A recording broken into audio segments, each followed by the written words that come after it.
wazia mema. Yesu ndiwe mfalme mwema, mfalme mwema, watu wazia mema. Yesu ndiwe mfalme mwema. Yesu mfalme mwema, watu wazia mema. Yesu ndiwe mfalme mwema.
kitu kingine katikati ya ghadhabu. Unakumbuka rehema, haufananishwi na kitu kingine, haufananishwi na kitu kingine. Si mwepesi wa hasira, unagairi mabaya. Oh yes, haufananishwi na kitu kingine, haufananishwi na kitu kingine.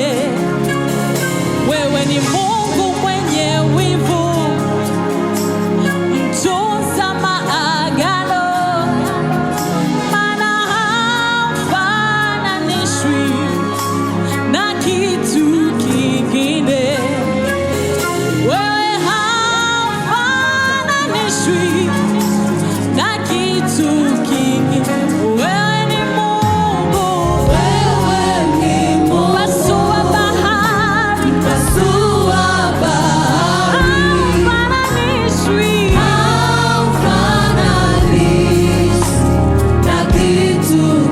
Yesu haufananishwi na kitu kingine, maana wewe ni Mungu.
nasi, maana sisi ni wanao Mungu, tuliofanyika kwa gharama ya gharima sana, kwa damu ya mwanao Yesu Kristo.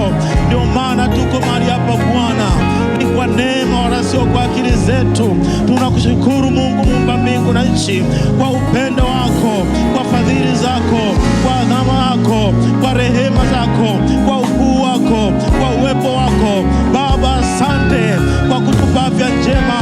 Baba, asante kwa kutupa kibali cha kuwepo mahali hapa. Tumeliadhimisha jina lako, tumelisifu jina lako, tumekutukuza Mungu wetu. Unastahili kupewa sifa, unastahili kuhimidiwa, unastahili kuinuliwa, unastahili kupewa Bwana utukufu. Hakuna aliye kama wewe. Ni Mungu ambaye si mwepesi wa hasira. Mungu ni Mungu mwenye wivu, unayetunza maagano, unaondoa mabaya kwa watu wako. Baba, tunakushukuru, umetuondolea mabaya, umetuondolea huzuni katika jina la Yesu. Bwana, tunaliadhimisha jina lako. Hakika Mungu wetu umekuwa mwema, hakika Mungu wetu aliye juu. Bwana, wewe umetukuka pekee, hakuna aliye kama wewe. Wewe ni Mungu hakika uliyetukuka mno, nasi Bwana mtakatifu hakika tumeuona wema wako.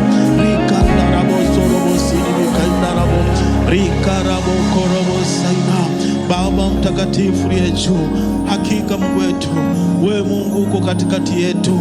Tumeuona uzuri wako Bwana mtakatifu. Tuna kila sababu ya kusema asante Mungu wetu.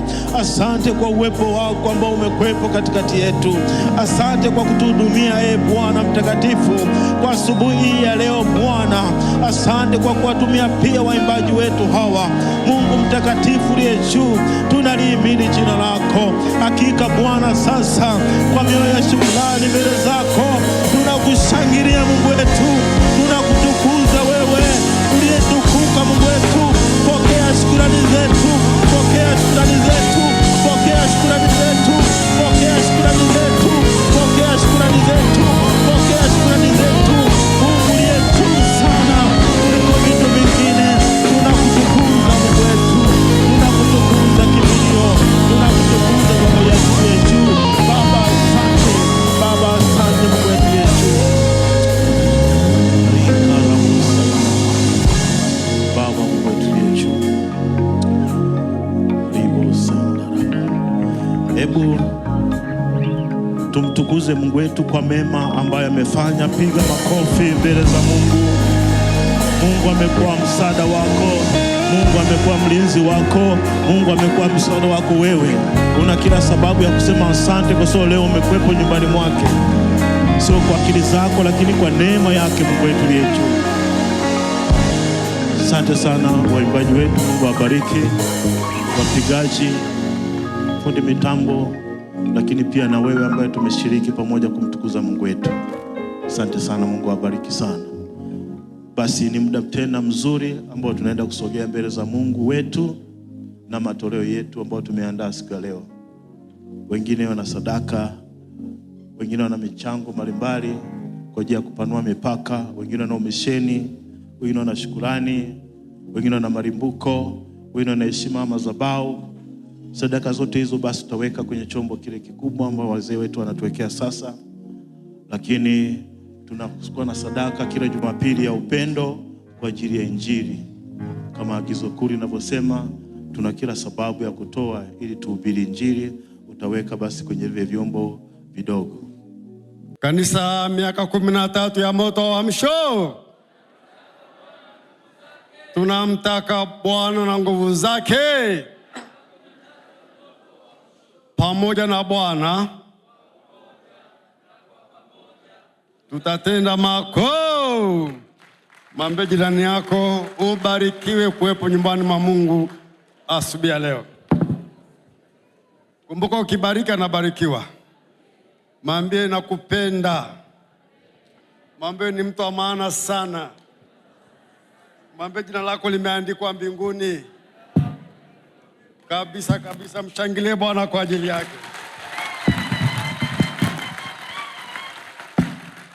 Amen kanisa. Basi tukae mbele za Bwana tena. Bwana ni mwema, anatutakia mema, si ndio? ubarikiwe kuwepo nyumbani mwake asubuhi ya leo, kwa sababu amekuridhia. Basi pokea mema yote ya Mungu. Haleluya.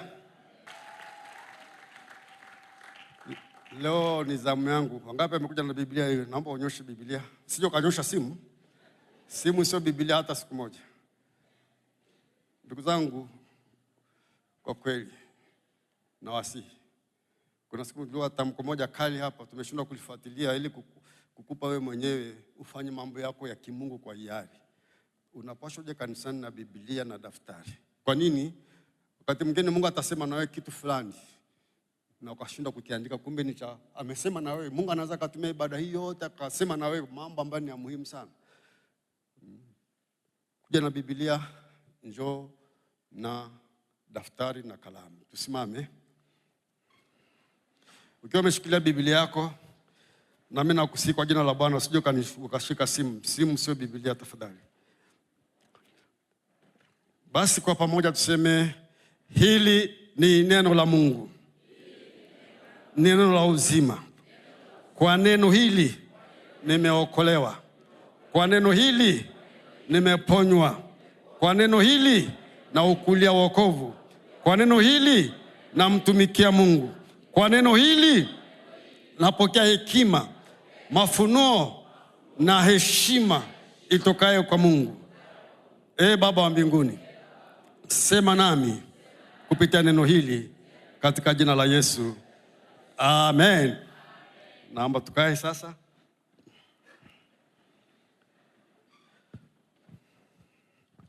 Leo kanisa nasimama hapa kama mtumishi wenu kuleta wito wa maombi maalum. Haya maombi yanaitwa ni maombi ya Danieli ya siku 21. Mara nyingi tumekuwa tukiyafanya lakini bila kuyaelezea. Lakini kutokana na mambo ambayo Mungu amesema nami kupitia Roho wake Mtakatifu, tutapenda nichukue muda wa kutosha kuelezea maana maombi haya. Baada ya kukuambia maombi haya tunaenda kuyafanyaje. Maombi yataanza kesho, lakini kuna mambo ambayo tungetamani niwaeleweshe kabla kukufundisha neno hilo, kwa sababu kuna mambo Mungu anapenda kukufanyia wewe kama yeye, wewe kama wewe mbele za uwepo wake. Mwaka jana ni katika mahangaiko. Tunajua tunapokuwa watumishi kama hivi, una mahangaiko kuona watu wa Mungu wanamjua Mungu. Mungu anawasaidia wanakuwa kiroho, Mungu anawasaidia wanabarikiwa kimwili. Hiyo ndio raha ya mchungaji. Kuona watu wanakuwa kiroho, sio shutuma za dhambi wala nini, au kila siku mizozo, ndoa haziko vizuri, biashara haziendi vizuri. Mchungaji akiona mambo yanaenda hivyo, hajisikii vizuri. Lakini raha ya mtumishi kama mimi hapa mbele zako ni kuona jinsi ambavyo unaukulia wokovu. Jinsi anavyosema Mtume Yohana kwenye kitabu chake, mpenzi, nataka ufanikiwe katika mambo yote kama roho yako ifanikiwavyo. Kwa hivyo anaanza rohoni, anafanikiwa mwilini. Kwa hivyo mwaka jana tukaanza kuangalia kanisa linapaswa kuwaje, hasa kipimo ni kanisa la mwanzo. Tukaja na yale makusudi ya kanisa kuwepo duniani. Na kama unakumbuka yalikuwa ni 5. La kwanza lilikuwa ni kushikana na Mungu, kumjua Mungu, kutembea na Mungu. Unamweka Mungu katika maisha yako, ambayo tulisema ni kuabudu. Ya pili tukasema ni kuipenda familia ya Mungu, ambayo ni ushirika ambao haupo. Ukienda kwenye jamii mpya, naenda kwenye jamii yangu mpya pale, ningekwambia idadi ambao tupo na tunaokutana, unaweza masikio yakawasha. Ushirika haupo, lakini ndilo ilikuwa jambo zito kwa kanisa la mwanzo. Jambo lingine kukua kiroho, ambao ni wanafunzi. Kwa sababu lipo kwenye jambo la pili nitakalokusemea, nitalielezea zaidi kidogo hapo mbele. Alafu pia jambo lingine baada ya wanafunzi, ambayo ni kukulia wokovu kwa njia ya kujifundisha neno la Mungu, tunaenda sasa kwenye jambo lingine ambalo ni kutoa mchango wako katika mwili wa Kristo. Hiyo ni huduma. Yaani upendo wako ni kwa vipi? Kama Mungu ameshakusaidia ukamjua Mungu, amekupa kipawa kwenye maisha yako, na wewe sasa unatoa mchango kwa mwingine. Tunasema hiyo ni huduma.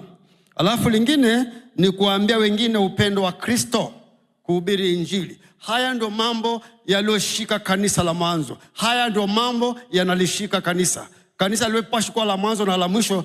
Kanisa linapaswa liwe kanisa. lakini mwaka jana hakuna kitu kilichotokea, hakikuwepo. Lakini baadaye kwenye mahangaiko ya kuona tunaendaje na kanisa la Mungu, ndipo wakati tunatengeneza hii madhabahu nikaja na wazo ambalo kwa kweli ni watumishi wa Mungu mbalimbali ambapo wameona jambo hilo na limekaa vizuri kwa sababu linashabiana na haya makusudi matano ya kanisa. Tukafunga na kuomba kwa habari ya jambo hili, na hii ilikuwa ni kwamba kila kitu duniani kina mfumo. Nyota angani zina mfumo, wanyama ardhini zina mfumo, kila kitu kiangalia kina mfumo, kila kitu ambacho kimekuwepo. Na tukaendelea kuona kwamba wataalamu wanatuambia hata mwili wa binadamu una mifumo. Ipo mifumo mbalimbali. Kuna mfumo wa damu, kuna mfumo wa mifupa, kuna mifumo ya mishipa, kuna mifumo mingine kama kumeng'enya chakula na kitu kama hicho. Sasa pia mwili wa Kristo ambao ni kanisa na lenyewe liko na mfumo. Tulikaa tunaomba juu ya jambo hili, tulifunga na kuomba wakati tunataka kuingia kwenye hii madhabahu tukiwa ni kanisa la kweli la Mungu. Nakumbuka mambo haya yote ninayokuambia ndio yamezaa haya maombi tunaenda kuomba kama kanisa. Sasa mfumo wa kanisa ambao ni mwili wa Kristo, mfumo wake pia upo kwenye mambo matano. Na mimi nataka ni yaelezee kwa haraka. Kwanza, yani hakuna la kwanza na la pili, kama vile huwezi kusema mishipa ni ya kwanza, mifupa ni ya kwanza, yameshikana yote. Na mimi nataka nikuonyesha jinsi ambavyo kanisa la Kristo limekaa vibaya. Najua kwenye hii mifumo 17 mwili wa binadamu, mfumo mmoja ukipata shida, aidha ni damu au ni mifupa au ni kupumua, pia ni mwenyewe ni mfumo moja wapo. Ukipata shida kwenye hii mifumo, mtu anaugua, na ukiugua unalala, lazima uende kwa daktari akukarabati au atengeneze ule mfumo ukae vizuri. Kama ni tumbo, kama ni nini, ukishapona unatembea. Sasa nataka tuliangalie kanisa, mfumo wake umekaaje? Mfumo wa kanisa umekaaje? Nakumbuka kanisa ni wewe. Kwanza ni injili.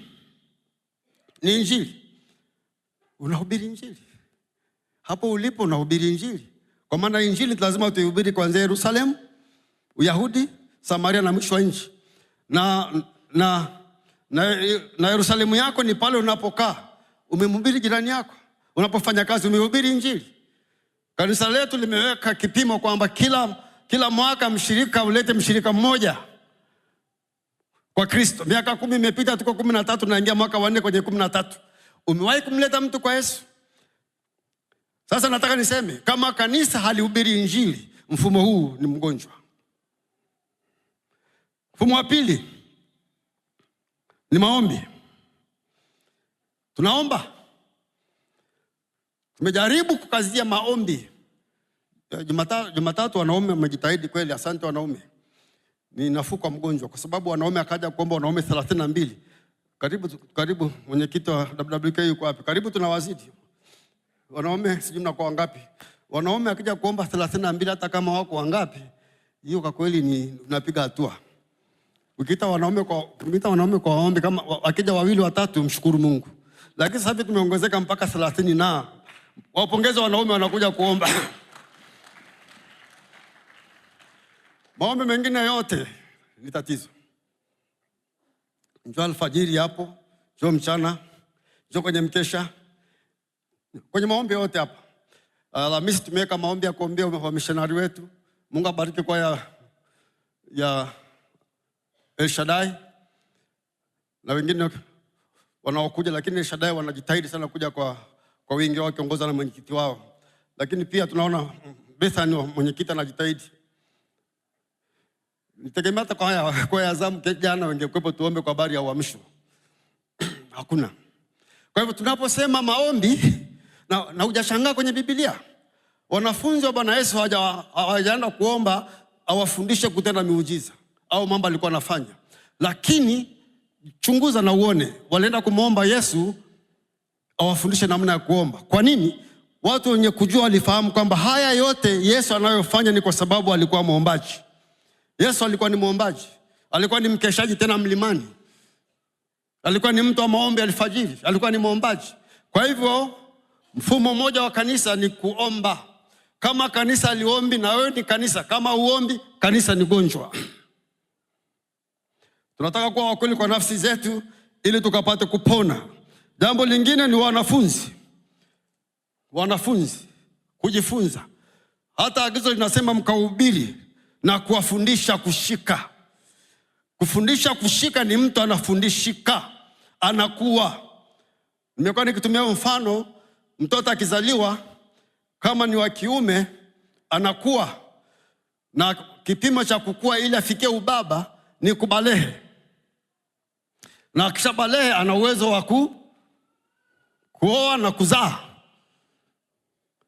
Na kadhalika kwa msichana ni vile vile. Akikua, akifika mahali pa kuwa mtu mzima, anavunja ungo, anakuwa tayari kubeba mimba. Kadhalika kwa mwili wa Kristo ni vile vile. Na anapokuwa mvulana anazaa, shafika mahali pa kuzaa na msichana anabeba mimba, maana yake ni kwamba anaanza kuzaa matunda. Kwa maana hiyo basi, kama hujifundishi, maana yake hukui. Na kama hukui, huwezi kufika mahali pa kuweza kuzaa matunda.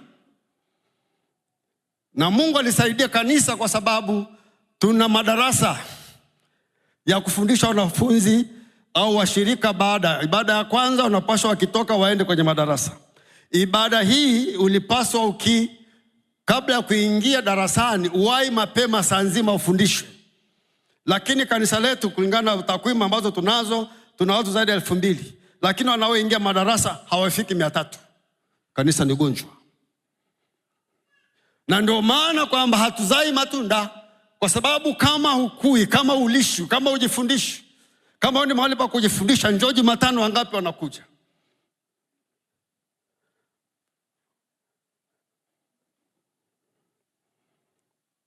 La 4, kujenga kanisa. Kanisa ambalo liko kwenye mfumo wake na uhai wake lazima liende kuhubiri injili sehemu ambapo hakuna injili, na wakishahubiri injili wajenge kanisa. Mwaka jana kwa neema ya Mungu Chemba tulijenga makanisa 3. Mwaka huu naona hata aibu kusema kujenga kanisa. Ni kuambia kweli, tunapanua eneo, tunapanua mipaka, na lengo ni kujenga kanisa. Mimi na wewe tengine hata kuwepo, na sengine utawahi kuondoka, lakini nakwambia ile kazi ambayo iko pale, ninakwambia ukifanikiwa kuwekeza pale, umeweka alama ya milele. Na utakuwa ni mtu wa ajabu sana ukapitwa na ile kazi pale. Ibada ya kwanza niliwaambia, pia nilipata neema kuhudumia. Nikawaambia hapo ng'ambo, sasa hivi panakuja kujengwa vitu vya nguvu. Mahoteli 5 stars, majumba ya mikutano ya kimataifa. Ninakwambia atakapoanza kujenga hapo, wakashtukia sehemu ile pale, haitanunulika ile. Kwa hivyo tutakuwa tumemkosea mno Mungu. Tutakuwa tumefanya mno vibaya. Tukakuta pale pameenda bei ya juu, wanakuja wenye uwezo wao kwa sababu watakimbilia pale, tukapakosa. Kwanza tungemshukuru Mungu ambaye amegusa wenyeji pale, wakaamua kutuachia. Kwa hivyo kazi nyingine ni kujenga kanisa. Wewe Chemba umeweka shilingi ngapi pale? Kwenye kupanua mipaka pale umeweka kitu gani? Lazima tujue tunatembea kwa namna ipi. Kwa hivyo kanisa tuone kuna shida. Jambo lingine ni uponyaji wa kimungu. Uponyaji wa kimungu. Bwana Yesu anasema Roho Bwana yuko juu yangu kwa kuwaweka huru waliosetwa. Maana yake ni kwamba sisi kama mwili lazima tuwafungue watu ambao wapo kwenye mateso. Kwenye mateso. Tulipoanza kusema tuitumie hii huduma, nikasema jamani, hebu leteni watu tuje tuwafungue. Ile Jumatano kama ulikuwepo, hakuna mtu alileta mtu. Mimi nikajeuza ujumbe, nikaamua ile somo la uponyaji wa kimwili niliache kwanza. Nifundisha kwamba siku za mwisho upendo wengi utapoa. Hali ni mbaya. Hali ni mbaya. Nimekuwa nikifundisha mfululizo uponyaji wa kimwili, uponyaji wa kimungu wa kimwili. nikafundisha uponyaji wa Mungu wa kiuchumi, nikafundisha uponyaji wa kimungu wa mahusiano, kwa sababu mahusiano yamekaa mbaya. Mwisho nimaliza nikafundisha kuhusu uponyaji wa Mungu wa hisia. Nimepokea message sema, mchungaji, ama fundisha katika wiki watu hawapo, njoo Jumapili. Fundisha Jumapili watu wengi wapo. Sitafundisha mtu ambaye anapatikana. Jumapili tuna mengine kama haya.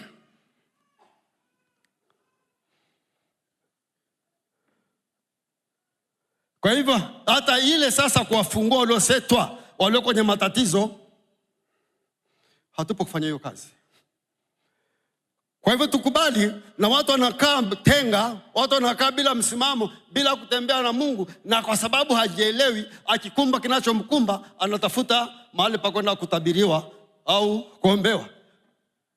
Ile kazi kubwa Yesu aliyofanya msalabani ya kutuokoa imeshishwa kiasi ambapo mtu anakwenda kupewa udongo, ndio uponyaji wake. Tumeingia kwenye maji, kwenye mafuta. Tumeshuka kiwango cha hali ya juu kwa sababu mwili ni mgonjwa na mwili ni wewe.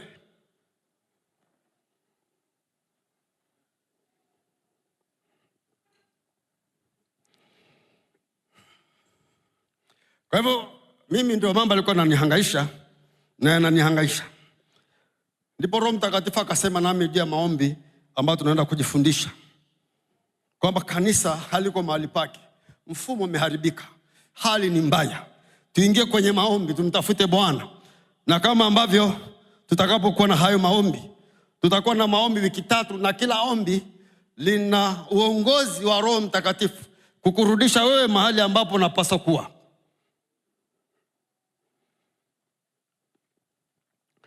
Tutafundishana kwa habari ya kumtafuta, kwa fali ya kumjua Mungu, baada ya kumtumikia Mungu na kujua baraka zake, kupokea baraka. Unajua Mungu amejaa mabaraka, lakini zile kanuni za kuzipata tatizo. Unajua, kafanya utafiti, mimi nimefanya kidogo kweli, kwa sababu mko wengi kidogo na kidogo nimebanwa na mambo, ninashindwa kuwafikia wengi, lakini kupitia wana wa faraja na Mungu awabariki, nafahamu maisha ya wengi yanavyokwenda. Najua na taarifa ambazo tunaandaa na takwimu ambazo tunazo, hakika wengi wetu, kama si wote, sijui utajibu mwenyewe, maana unaweza kudanganya moyo wako wewe mwenyewe. Wengi wetu sasa hivi hawatembei kwa kumwamini Mungu awabariki. Wanaamini juhudi zao, wanaamini kazi zao, wanaamini elimu zao, wanaamini mipango yao. Wanaingia kwenye ujanja na kwenye kuhonga hivi ili wafanikiwe. Kwa hivyo anaona kuacha shughuli yake akamtafute Mungu au akamwabudu Mungu, anaona anapoteza. Kwa nini? Kwa sababu ameweka juhudi zake zote kwamba ndio zitakazomfanikisha. Naomba niwaambie, kuna tofauti kubwa tena sio ndogo kati ya mafanikio na baraka. Na nitakupa kwenye hili somo. Mafanikio sio baraka, hata siku moja usijidanganye. Baraka ni kitu kingine na lazima itoke kwa Mungu.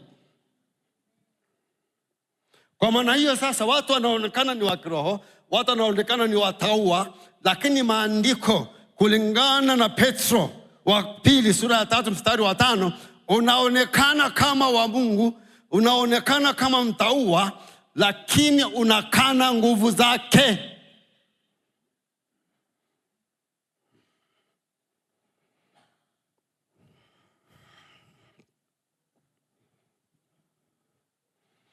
Kwa maana hiyo basi tunabaki kumweka kama vile Mungu pembeni.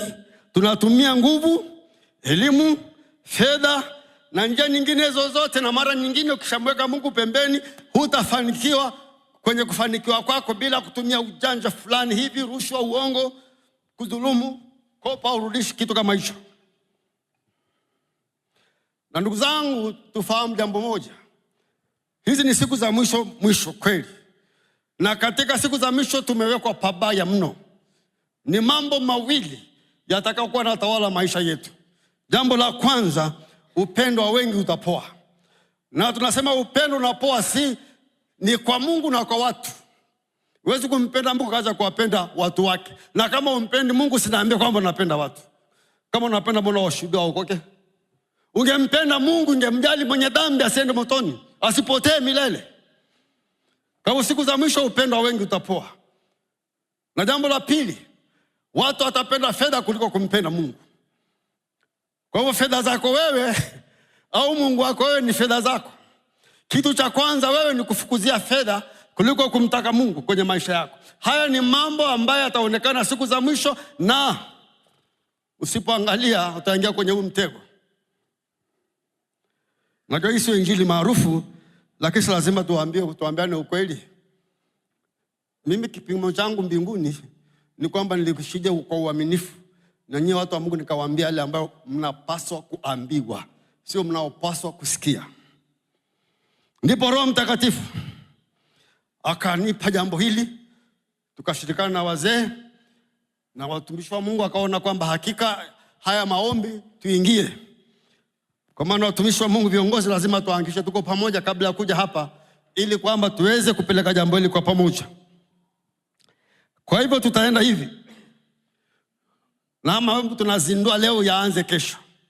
Juma la kwanza ambayo ni kuanzia kesho tarehe 10 mpaka Jumapili tarehe 16 tutakuwa nafundisha juu ya kumjua Mungu. Nikupe kwa utangulizi tu. Kwenye kumjua Mungu tutaangalia mambo yapi? Kumjua Mungu si jambo la kidini, bali ni safari ya kiroho ya mtu binafsi inayohusisha uhusiano wa ndani na Mungu. Watu wengi wanamjua Mungu kwa juu tu, lakini wachache wanamjua kwa uzoefu. Yani unamjua kihalisi na kumjua kibinafsi. Mungu anatamani tusimjue kwa mbali, bali tumkaribie na kuishi katika mapenzi yake. Naomba ninukuu andiko. Yeremia 9:23 mpaka 24. Bwana asema hivi: asijisifu mwenye hekima kwa hekima yake, wala asijisifu mwenye nguvu kwa nguvu zake. Nguvu hapa ni fedha, mali, tajiri.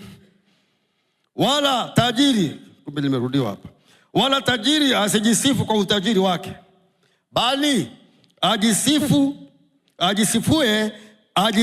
kwa sababu hii ya kwamba ananifahamu mimi na kunijua mimi. Kwa hivyo wiki mzima tutakuwa tunafundisha jambo hili. Wiki la pili tutafundisha najua kumtumikia Mungu. Ukimjua Mungu utamtumikia.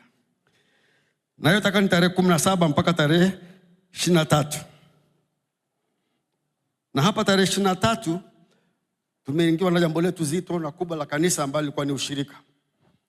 Tulipozungumza tukaona hapana, haya maombi tusiache, tumtii Roho Mtakatifu, lakini tuombe mzee wa ushirika na kamati yake wapange wakati na tarehe nyingine, alafu tutafanya ushirika, kwa maana tupo tu ili tupate kumwomba Mungu. Sasa kwenye kumtumikia Mungu ni kuambia tunajifundisha nini kwa utangulizi kwenye ile wiki. Kumbuka tutakuwa na kujifundisha, nitakupa taratibu ya siku takavyokuwa naenda. Kumtumikia Mungu ni heshima kubwa kwa kila mtu aliyeokolewa. Ni heshima. Lazima ujue hili. Mungu hakutuita tu tumjue, bali pia tumtumikie kwa uaminifu na kwa moyo wa kujitoa. Kama hujitoi ni ngumu kumtumikia. Huduma ni matokeo ya kumjua Mungu kwa ukweli. Asante kwa amen hiyo. Kadri tunavyomjua ndivyo tunavyotamani kumtumikia kwa bidii na uaminifu. Nitakupa andiko, Kumbukumbu la Torati 10:12 kujenga hiyo hoja. Nasema, na sasa Israeli, na sasa Betheli, nini Bwana Mungu wako anachokuuliza ila kumcha Bwana Mungu wako na kumtumikia Bwana Mungu wako kwa moyo wako wote na kwa roho yako yote.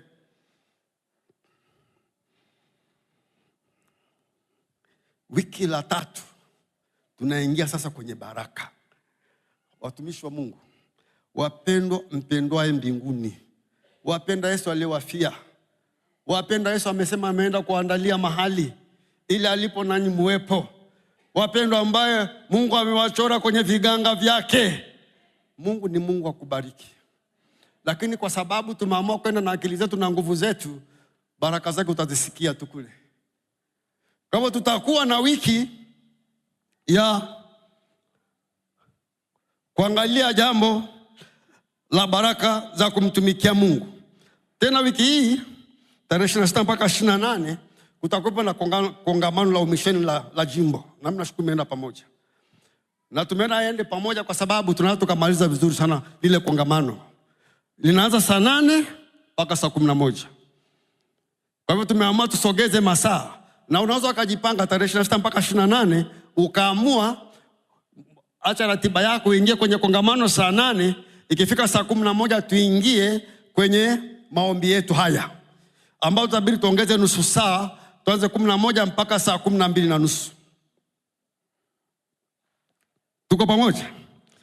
Sasa nikupe utangulizi tu kwenye baraka tunakwenda kujifundisha nini. Kumbuka ni masomo yatakuwa wiki mzima. Tunapoangalia Mithali 10:22. Na hapa watu wa mwisho wa Mungu ambao mnafukuzia fedha na mali, msinisikilize vizuri. Hujapata mali bado. Na hiyo kidogo nayo inakusumbua, hujapata kuona. Mithali 10:22. Baraka ya Bwana hutajirisha. Huwezi kuona hapo. Kwenye Kumbukumbu la Torati 8:18 nasema yeye anatoaga nguvu za kupata utajiri. Na neno za nguvu pale maana yake ni ubunifu, kuona mambo mengine waoni. Mwingine akatuelezea kwamba tofauti ya maskini na tajiri ni moja tu. Tajiri anaona vitu maskini haoni. Kwa hivyo na majira anamtumikia na ongeza pesa anazidi kuwa maskini. Baraka ya Bwana hutajirisha, wala haongezi huzuni nayo. Maana yake nini? Ile andiko ilielezea. Maana yake ni kwamba utajiri wa kweli unatoka kwa Mungu. Na baraka yake haiji kwa mateso. Sikiliza.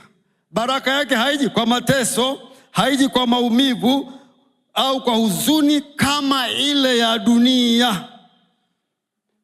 Kwa hivyo iko hatari, watu wa Mungu wameamua kuacha kanuni za Mungu, wanafuata kanuni za dunia ili wafanikiwe. Unaweza ukafanikiwa, sikatai, lakini utakuwa na maumivu, itakuwa na mateso na itakuwa na huzuni.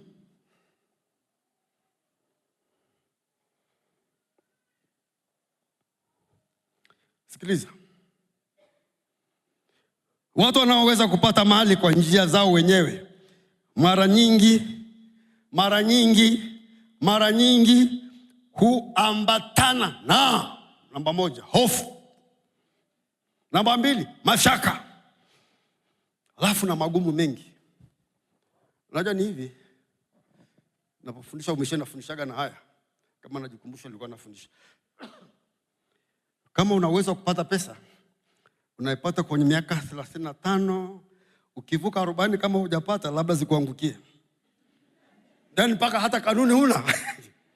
Au hauendei huko. Sio rahisi. Kwa hivyo miaka 35 40 kama una afya nzuri ni nusu ya umri wa mtu. Si ndio? Ni nusu ya umri wa mtu. Kwa hivyo unapata pesa hiyo kwa miaka 30 40 kwa mateso hayo, kwa maumivu hayo, kwa magumu mengi, lakini miaka inayobaki inabaki ya mateso ya kulinda ile mali. Unajua mtu mwenye mali ikiguswa moyo umeguswa. Ndio maana mapresha yako kwa wenye fedha.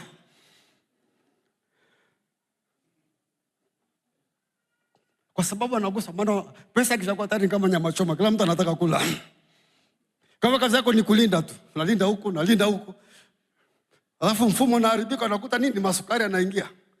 Bala sukari kwa kwenye kikombe na kuja kwenye mwili.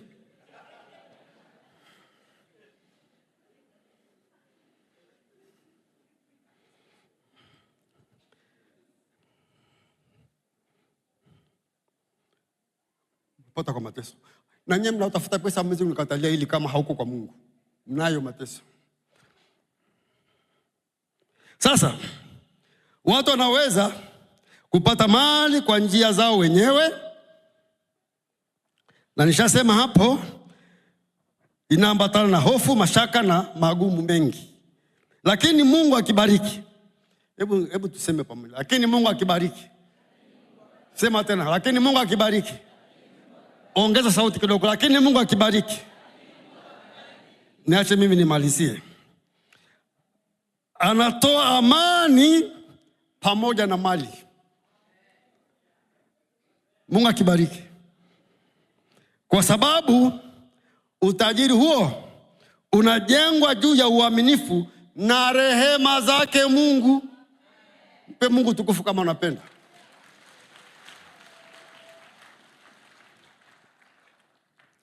Kwa hiyo Mungu hachanganyi baraka zake na huzuni. Naomba Mungu akubariki. Na anapokubariki akupe amani. Amani ya moyo wako na furaha ya roho yako.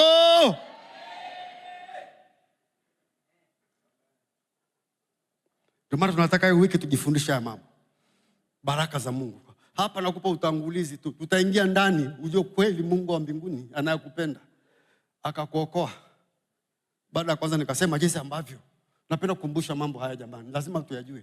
Na kama hujaokoka hapa, shika hii nataka kusema. Mungu alipomtundika Yesu msalabani, alikuwa na kuangalia kwa mambo matatu makubwa, na usikose haya mambo. Jambo la kwanza ni haki yake. Maandiko yanasema Yesu alifanyika dhambi ili wewe upate kuwa haki ya Mungu. Mungu anakutazama, maandiko yanasema kama kiumbe kipya, ya kale yamepita, tazama kimekuwa kiumbe kipya. Ulikuwa mzinzi, muuaji, vuta bangi huko, Mungu anakuangalia kama hujawahi kutenda dhambi hata moja, anafanya mchezo. Haki ya Mungu. Alafu anakupa neema, jambo la pili. Kwa hiyo neema, maandiko yanasemaje? Kwa neema hiyo usije ukajisifu umeokoka kwa nguvu zako. Kuna mtu mwingine hapa anafikia wokovu ni kitu chake amejitengenezea. Kama umeokoka ni kwa neema ya Mungu, ambayo kwa hiyo maandiko yanasema hauwezi, mtu hajaokoka kwa matendo, ila kwa neema ya Mungu ndiyo inayokuokoa. Maandiko yanasemaje? Utapataje kupona usipojali wokovu mkuu namna hii? Ndio maana maandiko yanasema mtu akitenda dhambi baada ya kuokoka anamsulubisha mwana wa Adamu mara ya pili. Kwa hivyo tunapokea neema. Na tunakuwa na vita kwa sababu tuliotoka. Nataka niseme hili baadaye, lakini nimekuja nitalisema sasa. Unajua jambo la tatu pale ni ukombozi. Maandiko yanasema kwenye Kolosai 1:13 kwamba kaenda kwenye ule ufalme wa giza. Ufalme wa giza ni ule ukoo wako. Yale malana ukoo wako. Ninyi mnajijua. Wengine walevi, wengine maskini tu. Wezi ndio, asante. Kuna watu wezi tu kweli. Yaani kwake ni kuwaza wezi tu. Kuna mchungaji mmoja alitoa mfano mmoja. Kila mtu kabidi acheke kwenye msiba, lakini si unajua tucheke kwenye msiba. Unapokwenda kuomboleza. Kwa sababu nimekuja nitalisema. Kulikuwa na mtu mmoja anaiba, anasumbua watu kweli. Kijijini alikuwa hafai. Baadaye wakampiga akafa. Sasa wakabidi waandike wosia wake. Wosia ukatafutwa. Sasa mchungaji alikuwa na hekima kweli yule. Wakatafuta waandike je? Kwamba ni mwizi anaua watu. Tutasomaje? Mchungaji akamwambia andika alikuwa mjasiriamali.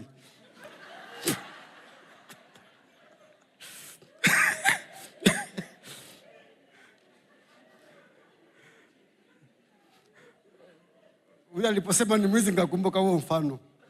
Ni wezi, mfalme wa giza ule. Wewe nafikiri mtu anamwambia Mungu hata fungu la 10 nafikiri kawaida. Ile roho ya umaskini imemgandamiza mpaka hatoki.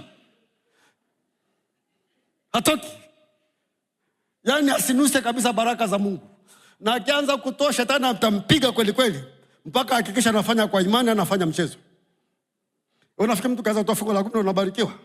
Mtu mmoja akatoa gari hapa kanisani wakati tunafanya nini sisi? Ile mtumishi wa Mungu akamwambia, akaenda akamfuata akamwambia, bwana, hebu kaa hapa nikwambie. Akakaa. Sasa jiandae na mapambano ya shetani. Sasa bahati mbaya kumsikia.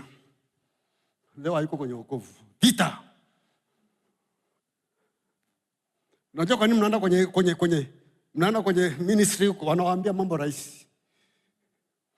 Kipewa udongo, kipewa mafuta, kitabiriwa. Nakwambia, sio rahisi namna hiyo. Washirika wameenda kwa wengi, najua wawili tayari walishakufa. Maana naambia umeshapona. Umeponaje hivyo? Mtu ambaye anapona na kuambia kaji, nenda hospitali ukahakikisha una ukimwi. Huo ndio uponyaji wa Mungu. Lakini nisende pembeni sana, ni kwamba tunaondolewa kwenye ule ufalme, lakini nabaki vita ambayo nitaigusia mwishoni pale. Kunakuwa na vita. Sasa utaratibu wa maombi yetu atakuwa ni hivyo. Niuelezee kidogo, ni kama nishauelezea. Lakini nilikuwa siyasema maombi alfajiri.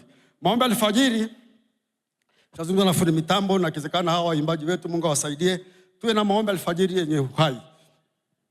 Yenye kuakisi maombi kwenye wiki hizi 3. Maombi alfajiri na maombi ya mchana yatahudumiwa na wachungaji wetu na baadhi ya wana wa faraja na wazee wa maeneo. Kwa maana tutakuwa pale wanahudumia asubuhi na maombi ya mchana. Mchungaji wa maombi tumeshakaa tukaelewana vizuri. Kwamba tuwe na maombi ya asubuhi, alfajiri, morning glory, tuwe na lunch hour. Na maombi alfajiri yanaanza saa moja tu. Na wahubiri naomba tafadhali yale maombi tuyatendee haki. Tusihubiri tukamaliza muda wote. Robo saa waimbaji wetu waombe, robo saa hubiri neno la Mungu linatosha kabisa robo saa. Wape watu nusu saa waombe baadaye waende kwenye makazi yao. Na mchana tutakuwa hivyo, tupate muda wa kuomba. Maana sio hubiri tukishaanza kupewa kuhubiri tunasahau kwamba tumekuja kuomba. Mchungaji Amani anakemea sana hali hiyo.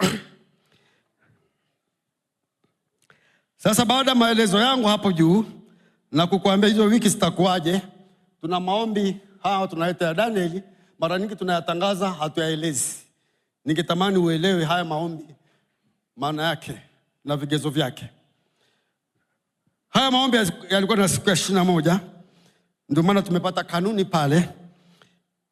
Na inapatikana kwenye Danieli 10:2 mpaka 3. Danieli anasema na alikuwa na mzigo. Na huo mzigo nitakuonyesha lazima tuwe nao, kama hatunao basi tuna shida. Inasema Danieli 10:2 mpaka 3. Katika siku hizo mimi Danieli nalikuwa nikiomboleza muda wa majuma 3 kamili. Ndio maana maombi ya siku 21 hapo inakuja. Sikula chakula kitamu wala nyama wala divai, haikuingia kinywani mwangu. Hajasema hajala, lakini hakula vitu hivyo. Nitakuja kuelezea maana yake. Wala sikujipaka mafuta. Nitakueleza pia maana yake baadaye. Majuma hayo 3 yalipotimia. Kwa hivyo Danieli alikaa siku 21 akiomba na kuomboleza mbele za Mungu. Hakula chakula cha nasa, maana yake hakula nyama. Siku 21 hizi, haya mambo yanaweza kufunga mtu wote, kwa maana ukiacha nyama utakufa. Siku 21 hizi kama mama kutia nia kwenye jambo hili, hakuna kula nyama. Ya aina yoyote, iwe ni abata, iwe ni asungura, iwe ni kuku, iwe ni ng'ombe. Kama umeingia kwenye maombi, acha vyakula vya anasa. Nyama ni anasa ujue. Na sijui inakuaje, vitu vya anasa ndio vinaleta magonjwa. Si unajua hivyo? Wale watu wenye pesa kula nyama kila siku wana magonjwa ambayo hata hayana majina.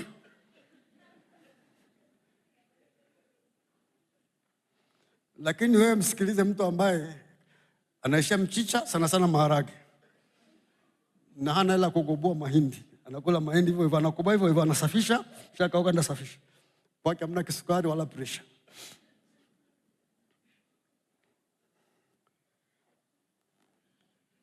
Hizi kanuni za dunia zinanogopesha. Kwa hivyo acha nyama. Yeye acha divai, wewe acha soda.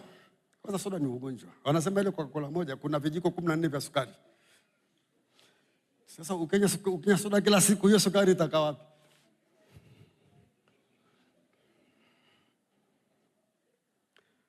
Sasa kina mama wala msijipake mafuta. Tutaeleza kidogo, lakini hiyo mafuta isiwape shida sana. Kwa maana kumtenga mama na mafuta. Lakini perfume ina shaka. Kwa kweli katika siku 21 perfume ya nini? Lakini mafuta kuja kuelezea baadaye. Kwa hivyo lengo la huyu baba lilikuwa ni kumtafuta mapenzi ya Mungu na kuelewa mambo ambayo ameonyeshwa. Ngoja niwaambie kitu. Kwenye kongamano tutakuwa na maombi nusu saa dakika 45 tukichelewa. Kwenye maombi haya ya kumjua na kumtumikia Mungu, nawaambia tutakaojipanga na kuwepo, mtapata maono mengi sana kwa habari ya shughuli zenu.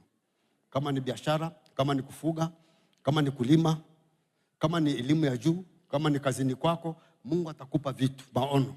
Sasa maono yanahitaji elimu. Unahitaji kufahamu Mungu amesema nini hapa. Na ndio kilikuwa namsumbua Daniel, alikuwa na mambo yanamsumbua, apate hayo mambo ambayo Mungu amemuonyesha yakoje.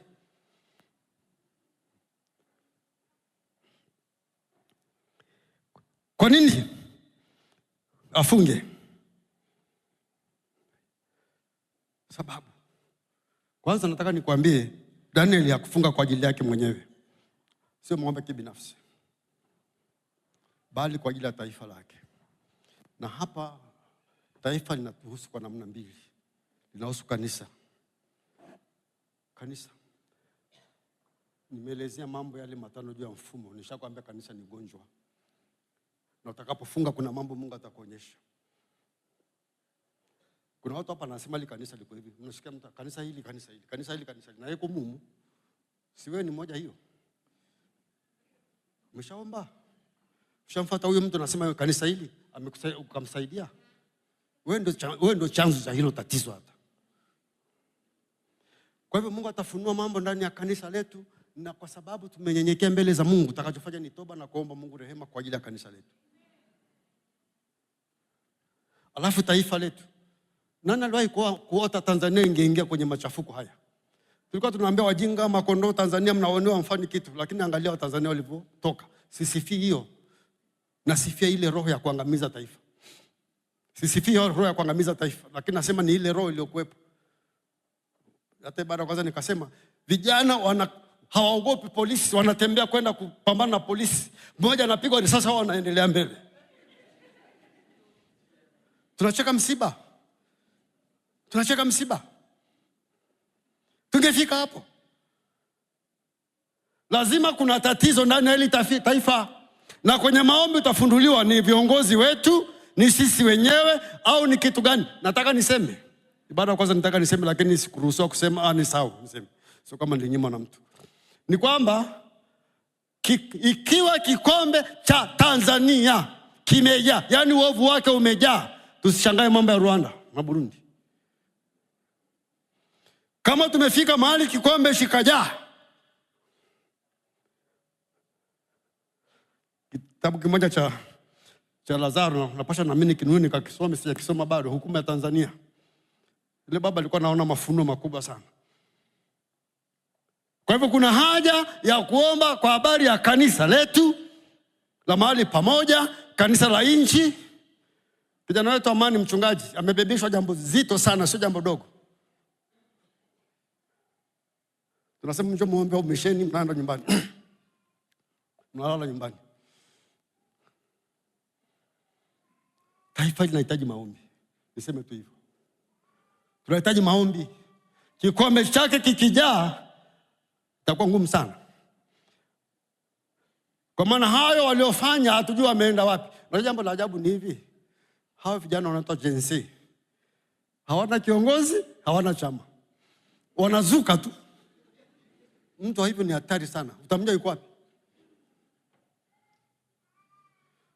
Mwingine akaniambia nasikia wanajipanga na kuja taarifa fulani, na tarehe akanipa, ngambia Mungu apishe mbali.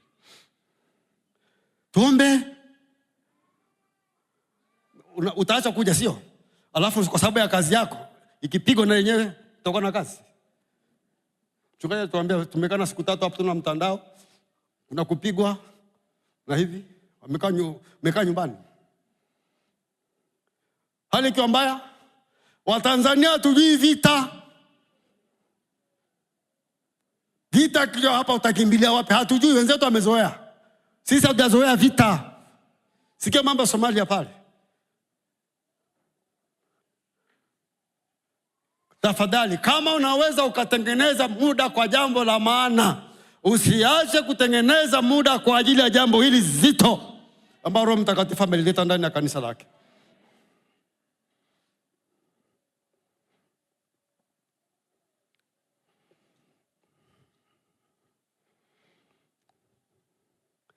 Danieli 9:3-4 nasema hivi, kwa haya ambayo nilikuwa nakuelezea nataka niweke kimaandiko kwenye muktadha wa maandiko.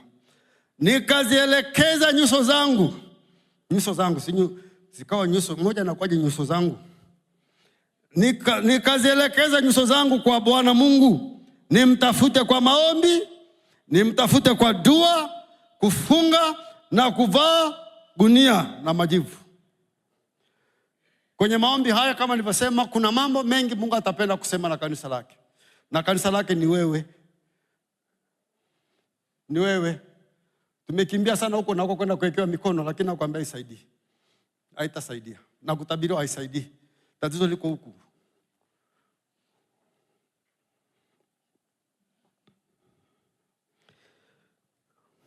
Danieli alifunga kwa kutubu dhambi za taifa lake. Na hiyo ndio sababu kubwa ya kumjua Mungu. Atakufunulia. Tunapokuja kuombea kanisa, kuna mambo Mungu atakuonyesha, mengine unajua, mengine atakufunulia. Kwa habari ya kanisa, kwa habari ya viongozi, kwa habari ya taifa letu. Na atakapofunua sasa, kazi yetu ni kutubu. Kazi yetu ni kuomba rehema.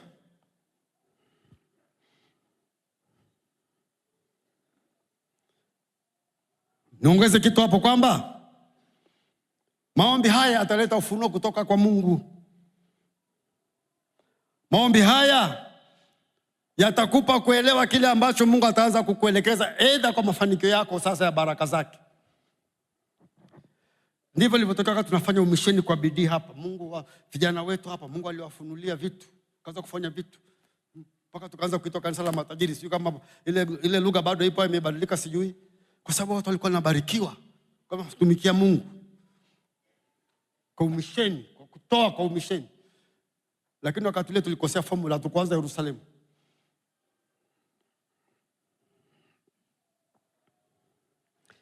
Naomba nirudie kwa kukazia jinsi alivyofunga.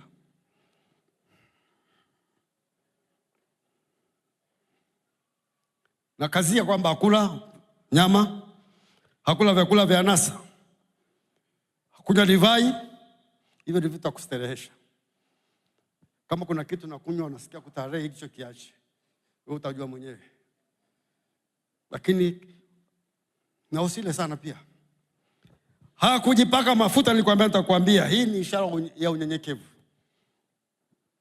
Ya unyenyekevu. Ukiona mafuta, perfume, sinafanya uonekane ni wa maana sana machoni pa watu, meza yako alipa magunia na kujipaka majivu. Vile vyote ambavyo vinakufanya uonekane wewe ni tofauti katika jamii na katika mahali unapofanya kazi na biashara na nini, hebu viondoe mpaka ukushangae. Vipi siku hizi mbona yale mafuta yako yameenda wapi? Mbona siku hizi hivi? Na usije kama mimi nifunga siku 21, usimwambie chochote. Mwambie kila kitu na wakati wake.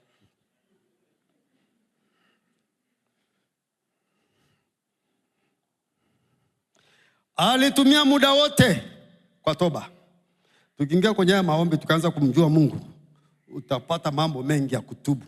Hata dhambi zako ulizohalalisha utazitubu. Toba na kulitafakari neno la Mungu ndio muda aliotumia. Hebu tuangalie basi ufunuo baada ya siku 21 kwa Danieli.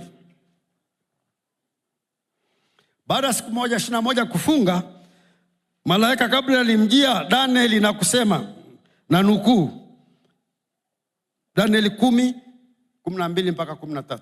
Danieli 10:12 mpaka 13. Inasema, tokea siku ya kwanza ulipojitia moyo ili ufahamu na kujinyenyekeza mbele za Mungu wako. Maneno yako yalisikiwa, nami nimekuja kwa ajili ya maneno yako. Lakini mkuu wa ufalme wa Uajemi alinipinga siku 21.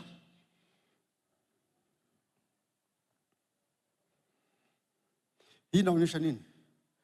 Kwamba alipoomba ile siku ya kwanza, Mungu alimjibu. Lakini kulikuwa na vita vya kiroho. Vita vya kiroho. Mkuu wa Uajemi akaja. Na mimi nashangaa. Alikuwa na nguvu kiasi gani anamzuia siku 21 malaika Gabriel mpaka alipotiwa nguvu.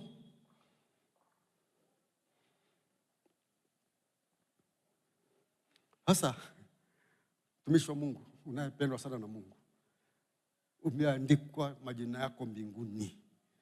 Wewe ambaye Yesu aliteseka kwa ajili yako akakuita rafiki, kwamba anaenda kuandalia mahali. Hii inatufundisha maombi yanahitaji uvumilivu.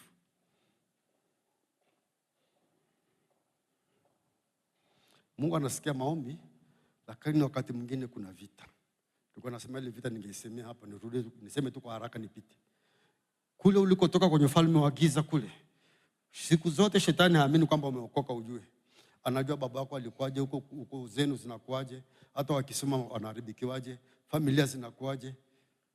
Kwa hivyo analeta ile vita. Sasa kama wewe ni mtu mvumilivu kwenye maombi na kama Daniel unatulia kwa Bwana mpaka wakati wa Bwana atakapotokeza atende muujiza. Nirudi tena jambo ambalo nimesema na ibada ya kwanza. Ili Mungu ajibu maombi yako, lazima mambo matatu yaoane. Mungu awe tayari, wewe uwe tayari, na wakati uwe tayari. Kuna wakati mwingine Mungu yuko tayari, lakini hujawa tayari wewe. Kwa hivyo inakuwa bado. Kuna wakati mwingine Mungu yuko tayari, wewe uko tayari, lakini wakati ni bado. Kuna wakati mwingine wakati ni tayari, mtu yuko tayari, lakini Mungu ni bado. Sasa kitakachoamua ili Mungu ajibu maombi yako ni uvumilivu. Na kwenye kuvumilia haiji hivyo hivyo tu, inakuja na vita. Vita ya nini? Kuomba. Mhubiri mmoja akasema, Bwana, hata ukija kwenye maombi ya mkesha, ukalala kwenye maombi ya mkesha kwenye kiti, bado unaomba. Kwa nini? Kwa sababu unapolala pale na Mungu amejua umekuja kuomba, anajua mwanangu amezidiwa ni vita, mimi nitampigania.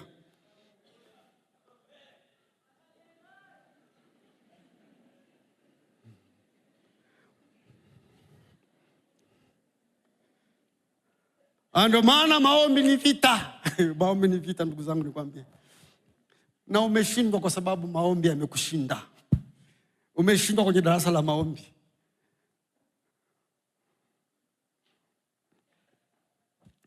Lakini naamini katika wiki 3 hizi Bwana atatusaidia.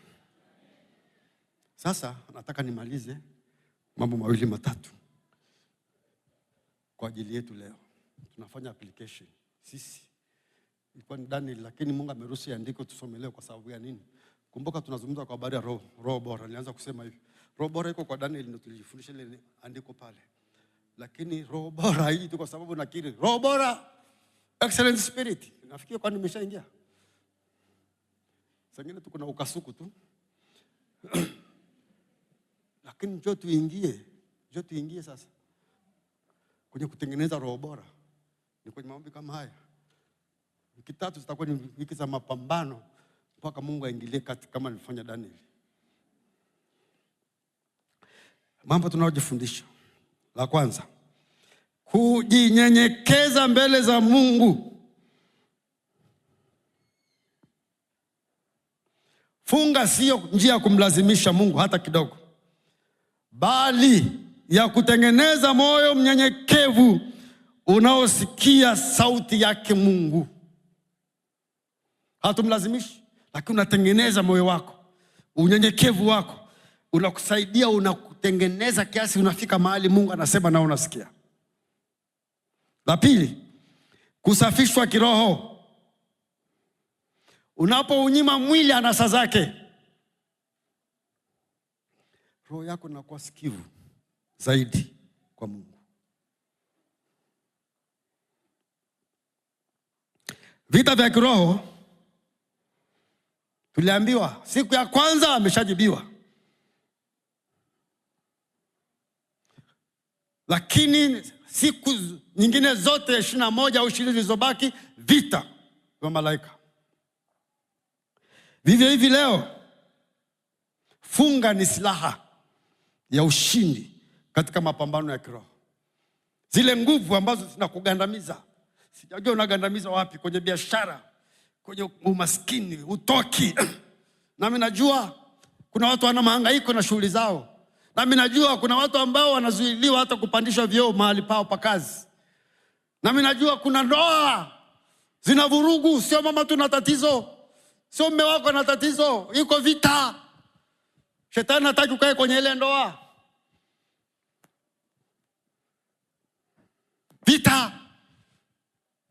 Vita kwa watoto, ndugu zanguni. Pendo mmoja kanaambia, sikujua kwamba watoto wangu au mtoto wangu angenitesa kiasi hiki. Na mimi maana waomba sana na kuwapa ushauri nyinyi ambao mna watoto wadogo. Sisi tulikuwa vijana hapa kanisani, mimi na mke wangu. Mara nyingi tunasikia watu wanazungumza wale ambao wana watoto wadogo, wanasema wale watoto wameshakuwa wakubwa na wasema vibaya. Utawasema wakati wako wadogo, ngoja wakue na wako. Mambo unaosema leo kwa habari ya watoto wengine, kwa maana wako ni wadogo, utakapoanza kuvuna matunda yake utakuwa pole kwako.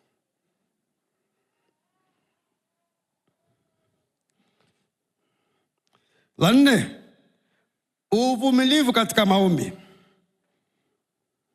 Kama nilivyosema, maombi ya Mungu katika yale mambo matatu yanakuja kwa wakati wake sahihi. Lakini ufunguo ni nini?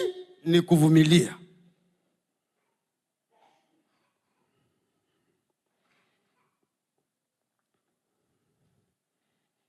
Jambo la tano, kwenye maombi haya utapata ufunuo.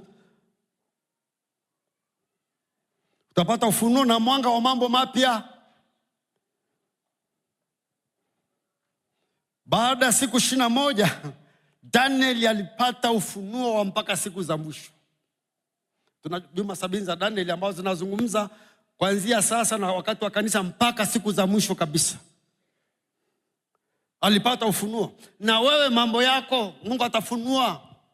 Shughuli zako zile unaenda kwa akili mno, atakupa maono, na hayo maono atakupa ufunuo na atakupa namna ya kwenda. Utaniambia mchungaji, wewe ungejua mimi mtaji napata wapi? Mtaji wako ni Mungu wako. Mpe Mungu tukufu. Lakini Mungu atakuwa mtaji wakati anakubariki.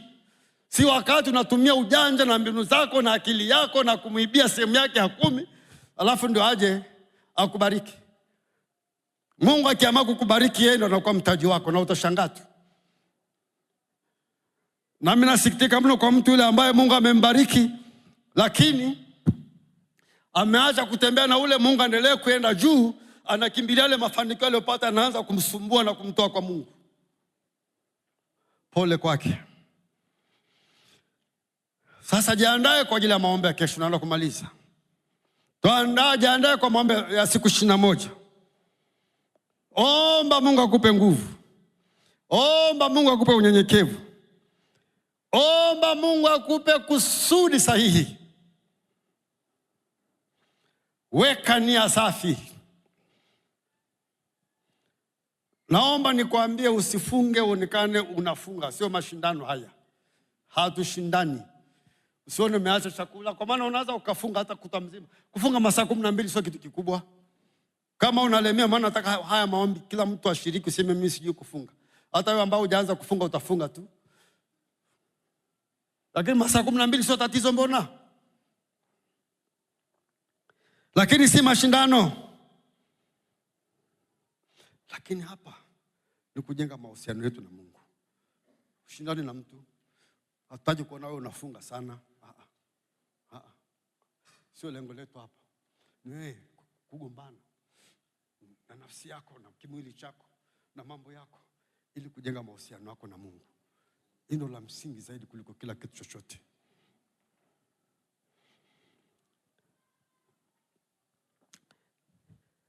Nikukumbusha haya kwa sababu ni ya muhimu wakati wa mfungo. Na kazi ya kukumbushia. Wakati wa mfungo, epuka vyakula vizito. Epuka nyama, mafuta, sukari nyingi, vinywaji vya anasa. Sasa unakula nini? Kula matunda, kula mboga, kula nafaka ambazo hazijachakatwa, kunywa maji safi na kadhalika. Tenga muda wa kusoma Biblia. Na kila siku na wakati na Mungu. Ndio maana tumekuweka mambo alfajiri, mchana na jioni kuwa na ibada kwa ajili ya kanisa zima. Lakini kubwa zaidi, kaa mbali na kelele za dunia. Kelele za dunia maana yake hapo kubwa kuliko zote ni mtandao. YouTube. Sasa hivi YouTube kwa sababu machafuka Tanzania, ukienda YouTube kuna kila habari ungependa usome. Kaa mbali na YouTube. Kaa mbali na Facebook. Facebook inachanganya, kwa hiyo inaweka hapa alafu nakupeleka kule inakuletea matusi. YouTube hatari kabisa. Na ni Facebook. Hata Instagram. Hata TikTok. Na wamejua shida wanaume na wanawake, hasa wanaume. Sasa wanaume wanavuta na kuona. Maroho ya uzinzi. Anakuchomekea mwanamke hapo, anakuja si anakujaje, unaanza kuangalia na mwingine. Hizo kelele za dunia utapasha weke pembeni. Mbona siku 3 ulikuwa na internet ulikufa?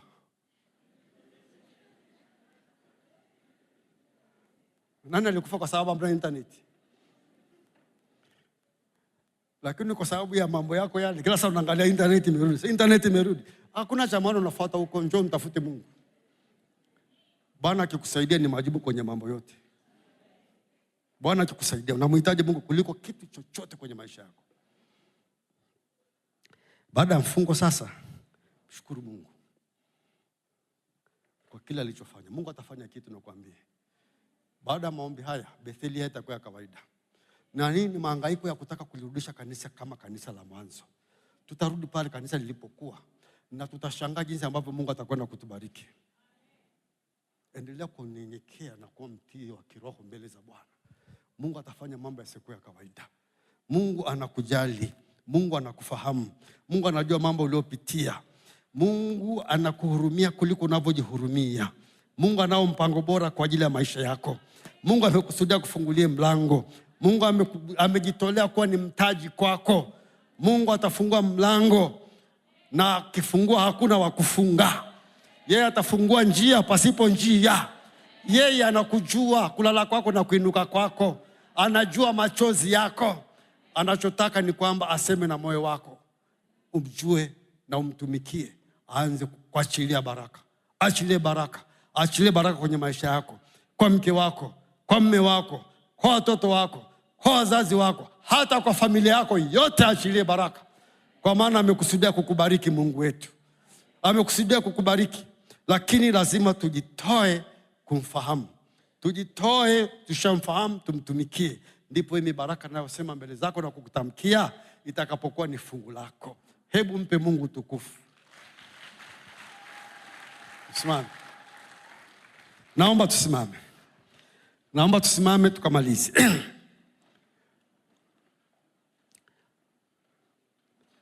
Tunakwenda kumaliza. Lakini ningependa kuuliza, kuna mtu katikati yetu ambaye hajapokea ile haki ya Mungu? Hajapokea ile neema ili kwa hiyo aokolewe, kwa maana aokolewe kwa matendo. Anahitaji aondoke kwenye ule ufalme wa giza alikokuwa. Kama upo hapa mtumishi wa Mungu, Bwana anauona moyo wako. Njoo umpe Yesu maisha yako. Nyosha mkono wako kama upo. Nyosha kabisa juu nikuone. Nyosha juu kabisa nikuone kama upo.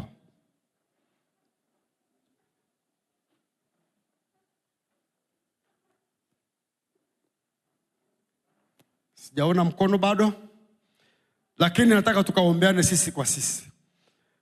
Mahali ulipo,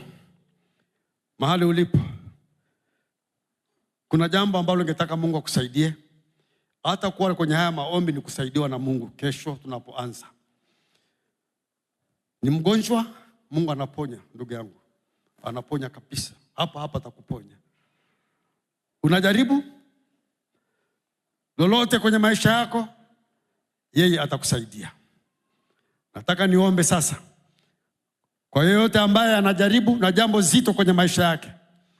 Mahali ulipo, na mimi sitaji kukuita mbele, nyosha mkono mbele za Bwana. Tutakwenda kuomba kwa ajili yako. Nyosha mkono juu sana mbele za Bwana.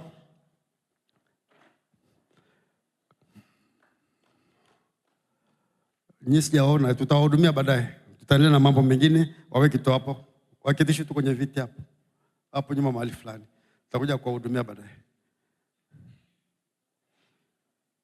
Kuna viti mahali tu wakae. Nyosha mkono kwa Bwana, niko tayari. Bwana amenisimamisha hapa kwa mamlaka yatokayo kwake. Ndugu zangu, sijaja hapa tukakujituma. Hata kama nikoje, lakini ameniridhia niwepo. Na nasimama hapa na mamlaka yatokayo kwake. Nikitamka kwa jina lake, yeye ataheshimu tamko hilo na muujiza utakuja kwako. Katika jina la Yesu. Kama ni mgonjwa, mkono wako akuliweka kwenye moyo wako, na wa kushoto ubaki juu kumwambia Baba niko hapa. Kama ni jaribu la kifamilia, kazini, popote, mkono wako na ubaki juu. Takuja kuomba kwa ajili yako. Baba, katika jina la Yesu, ninakwenda kinyume na roho ya magonjwa. Bwana, umesema tutaweka mikono juu ya wagonjwa na watapata afya. Huyu ameweka mikono juu ya mwili wake kwa ajili ya kupata afya. Na kwa mamlaka katika jina la Yesu, na kemea magonjwa kwenye mwili huu. Magonjwa ya kichwa, magonjwa ya moyo, magonjwa kwenye mapafu, magonjwa ya ini, magonjwa ya figo, magonjwa kwenye mishipa na mifupa. We magonjwa, tii sauti ya Bwana wa majeshi. Kwa jina la Yesu, achia mwili huu. Achia mwili huu. Achia mwili huu. Achia mwili huu. Katika jina la Yesu, pokea uzima. Kwa mamlaka ya jina la Yesu, pokea uzima. Kuanzia utosi wa kichwa mpaka unyayo wa mguu, Bwana kuponye. Katika jina la Yesu. Baba, nasema na jaribu la mtu huyu. We jaribu, nasema na wewe. Jaribu kwenye ndoa, jaribu kwenye kazi, jaribu kwenye biashara, jaribu kwenye mambo ya mtu huyu, jaribu kwenye mahusiano. Nasema na jaribu hili, nyamaza kimya. Ondoka kwenye maisha ya mtu huyu. Katika jina la Yesu. Katika jina la Yesu. Katika jina la Yesu. Katika jina la Yesu. Mungu wa mbinguni, mweke huru mtu huyu katika jina la Yesu. Mweke huru mahali pake pa kazi. Mweke huru kwenye biashara zake. Mweke huru kwenye mipango yake. Katika jina la Yesu. Tunatangaza ushindi utokao kwa Bwana. Tunatangaza baraka zitokazo kwa Bwana. Ubarikiwe na Bwana. Ubarikiwe na Bwana. Bwana akutendee mema katika jina la Yesu. Baba, asante kwa mambo makuu unayotenda katikati ya watu wako. Pokea sifa zote. Pokea utukufu wote. Pokea enzi zote. Pokea mamlaka. Pokea mamlaka. Pokea enzi. Katika jina la Yesu. Katika jina la Yesu. Sasa, kwa ajili ya maombi yetu naenda kuanza kesho. Naomba tuseme sala ya pamoja, kwa sababu hakika sisi wote tunahitaji neema ya Mungu. Mimi ambaye nitasimama na wale watakaosimama asubuhi na mchana, wote tunahitaji neema ya Mungu. Na neema ya Mungu ije kwenu sisi ambao tutawatumikia watumishi wa Mungu tutakavyowatumikia, na nyinyi pia Bwana akapate kuwasaidia. Tumefika mahali tunataka kumuona Mungu kwenye maisha yetu. Hebu kwa pamoja tukaseme, Mungu wa Danieli, unayetupatia hekima na nguvu. Nifundishe kufunga kwa moyo wa kweli, si kwa maonyesho. Nipe uvumilivu katika maombi yangu, kama Danieli alivyosubiri majibu yako. Nipe ufunuo mpya, uponyaji na ushindi wa kiroho katika maisha yangu. Katika jina la Yesu Kristo, Baba, nimeomba. Amina. Haleluya.